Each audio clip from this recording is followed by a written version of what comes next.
4월 4일 한절 묵상 열왕기상 12장 8절 말씀입니다. 왕이 노인들이 자문하는 것을 버리고 자기 앞에 모셔 있는 자기와 함께 자라난 어린 사람들과 의논하여. 열왕기상의 중반부인 솔로몬의 죽음 이후 왕국은 둘로 나뉘어집니다. 북왕국 이스라엘과 남왕국 유다입니다.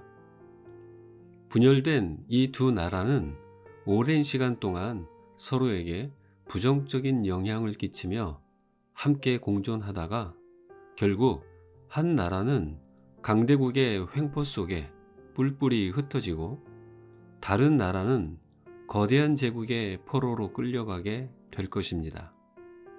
그들의 땅은 주인 없는 땅이 되어 70년 동안 비어있는 상태로 말입니다.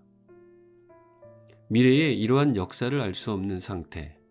하지만 아직까지는 번영의 흔적이 남아있는 상태에서 솔로몬의 아들 르호보암이 새로운 왕이 됩니다.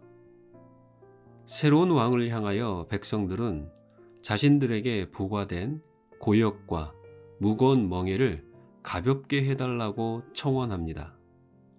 하지만 그는 백성을 섬기는 지도자가 되라는 원로들의 조언 대신 또래들의 조언에 따라 행합니다. 백성들의 과중한 세금 부담을 줄이지 않고 더 강력한 왕권으로 나라를 통치할 것이라고 선포합니다. 그 결과 북쪽의 10지파는 르호보암을 등지고 독립을 선언하며 여로보암을 새로운 왕으로 왕좌에 올리며 그 아래 모이게 됩니다. 북왕국 이스라엘의 왕이 된 여로보암은 자신의 백성들이 더 이상 남쪽 예루살렘 성전으로 내려가지 않도록 하기 위해 북쪽 끝 단과 남쪽 끝 베델에 금송아지를 만들어 세웁니다. 하나님이 그토록 미워하시는 우상 숭배를 도입하고 백성들로 하여금 하나님의 율법을 떠나 잘못된 대상을 향하여 잘못된 제사를 종용함으로 악의 늪에 빠지게 합니다. 이 시기를 분열왕국 시대라고 부르는 이유는 이처럼 잘못된 지도력과 그에 따른 우상 숭배와 두 왕국 간의 끊임없는 전쟁 때문입니다. 나라가 둘로 나뉘어졌기 때문에 분열왕국이라 불리지만 어찌 보면 하나님을 향한 그들의 마음이 나뉘어졌기에 그렇게 불려질 수 있다고도 여겨집니다. 사울, 다윗, 솔로몬 아래에서 약 120년 동안 유지되었던 통일왕국은 르호보암 집권 때부터 걷잡을 수 없는 혼란 속으로 빠져들어갑니다. 르호보암은 아버지 솔로몬의 뒤를 잇는 왕이 되자 이제 자신의 권력을 보여주고 통치를 강화할 때라고 생각했던 것 같습니다. 하지만 그는 리더십을 오해했습니다. 강압적인 방식으로 백성들을 통제하고 자신의 힘을 발휘하면 그들이 잘 따라올 것이라는 착각 말입니다. 리더가 아닌 조직의 보스로 군림하고자 했던 것입니다. 예전에 한 지도자가 전략회의를 진행하며 많은 어려움을 겪게 되자 나중에 조직 전체를 향하여 이렇게 선언했다고 합니다. 내가 리더이니 여러분이 무엇을 말하든 최종 결정은 내가 내리겠습니다. 따라오든 말든 알아서 하십시오 라고 말입니다. 이 선언은 마치 현대판 르호보암의 선포인 것 같습니다. 우리가 기억해야 할 것은 우리는 하나님의 권위를 최고의 권위로 인정하며 따르는 자라는 사실입니다.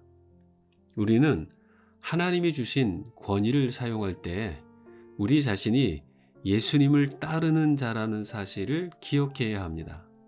또한 예수님이 섬기기 위해 오셨다는 사실도 잊지 말아야 합니다. 가정, 교회, 일터, 어디에서든 누군가에게 직간접적으로 영향을 끼치고 있다면 그는 분명 리더입니다. 즉, 우리 모두는 리더입니다. 그러므로 우리는 그리스도께서 하신 방식으로 사람들을 이끌고 있는지 스스로 돌아보아야 합니다. 우리는 하나님이 주신 권위에 근거하여 사람들을 이끄는 자, 이끌되 섬김으로 이끄는 자입니다. 리더십은 섬김의 기회를 위해 하나님이 주신 것이지 섬김을 받는 기회로 제공하신 것이 아닙니다. 이 성경적 리더십의 원리를 늘 적용하는 삶이 되시길 바랍니다.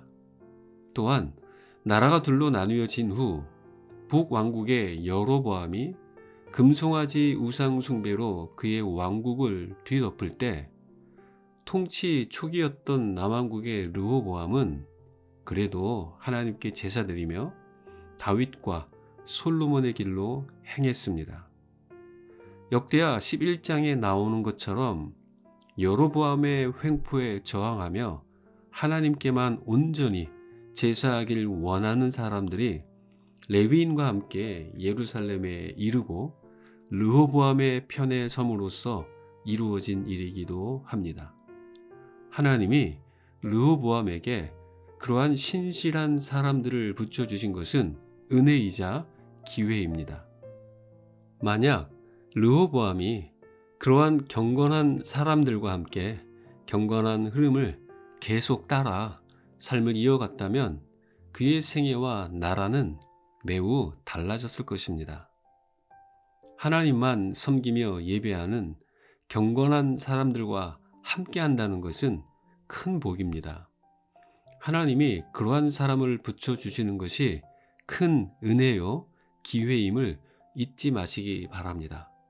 그들을 소중히 여기며 그들과 함께 계속 하나님만을 예배하는 삶으로 나아가시길 축복합니다. 기도하겠습니다. 하나님 아버지, 어디서든 누구에게 영향을 끼치고 있는 우리가 리더라는 사실을 기억하고 리더십을 발휘할 때 주님이 보여주신 겸손과 섬김의 리더십을 따라가게 하옵소서. 또한 악한 영향력에 저항하며 하나님만 경배하는 신실한 사람들을 늘 붙여주시고 그들과 함께 하나님을 경외하는 삶으로 계속 나아가도록 은혜를 베풀어 주옵소서. 예수님의 이름으로 기도합니다. 아멘.